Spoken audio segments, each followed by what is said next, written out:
ത്വരീഖത്താവട്ടെ ഹഖീഖത്താവട്ടെ വലിയ ആത്മീയ സംഗതിയാന്ന് പറഞ്ഞ് നടക്കുന്ന ആളുകളൊക്കെ അവകാശപ്പെടുന്ന ആഗ്രഹിക്കുന്ന ഈ സാധനങ്ങൾ ഏതാവട്ടെ, ശരീഅത്തിനെ പ്രവർത്തിക്കാതെ ഒരാൾക്കും അത് സാധ്യമല്ല. അപ്പൊ ഇബ്ലീസ് പറ്റിക്കാൻ ശ്രമിച്ചുകൊണ്ടേയിരിക്കും. നല്ല ഇൽമിന്റെ പിന്തുണയുണ്ടെങ്കിലേ ഈ സാലിക്കീങ്ങളുടെ സഞ്ചാരം വിജയത്തിലേക്ക് എത്തുള്ളൂ. ഷെയ്ഖ് ജീലാനി തങ്ങളടുത്ത് വന്നു ഇബ്ലീസ്. വെള്ളിയുടെ ചഷകങ്ങൾ, പാത്രം, കിണ്ടിയൊക്കെ ആയിട്ട് വന്നു. എന്നിട്ട് പറഞ്ഞു, നിങ്ങളുടെ ആരാധനാ വൈഭവത്തിൽ അള്ളാഹു പ്രസാദിച്ചിരിക്കുകയാണ്. നിങ്ങളെ ഇബാദത്ത് ചെയ്ത് അത്യുന്നതിയിലേക്ക് എത്തിയത് കൊണ്ട് കുറെ ഹറാമൊക്കെ അള്ളാഹു നിങ്ങൾക്ക് ഹലാലാക്കി തന്നിട്ടുണ്ട്.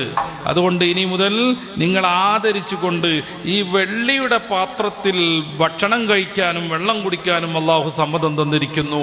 ഇത് സ്വീകരിച്ചാലും നല്ല ഷെയ്ഖിനെ പോലെ പാറി വന്നിട്ട് ഇബ്ലീസ് പറയുന്നുണ്ട് മൊയ്തീൻ ഷെയ്ഖ് തങ്ങളോട്.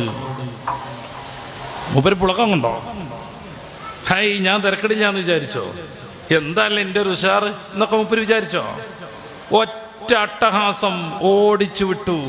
ഒരൊറ്റ വർത്താനം, എല്ലാവരേക്കാളും ശ്രേഷ്ഠൻ, അനക്രമക്കും വാത്തക്കാക്കും, നിങ്ങളിൽ ഏറ്റവും ഉന്നതൻ, തഖ്വയുള്ളവൻ, ശ്രേഷ്ഠൻ എന്ന് പ്രഖ്യാപിച്ച എൻ്റെ വല്ലിപ്പ മുത്ത് റസൂൽ സല്ലല്ലാഹു അലൈഹി വസല്ലമ തങ്ങൾക്ക് അള്ളാഹു ഇത് അനുവദിച്ചു കൊടുത്തിട്ടില്ല. പിന്നെ എനിക്കോ ഒന്ന് ചോദിക്കുകയാണ്, ഇത് ചോദിക്കാൻ എങ്ങനെ കഴിയുന്നത്? ഇൽമുള്ളത് കൊണ്ട്.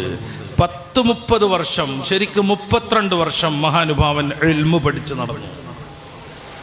പല പല ഗുരുക്കളെയും സമീപിച്ചു, സാധനകൾ സ്വീകരിച്ചു, കഠിനമായി അധ്വാനിച്ചു.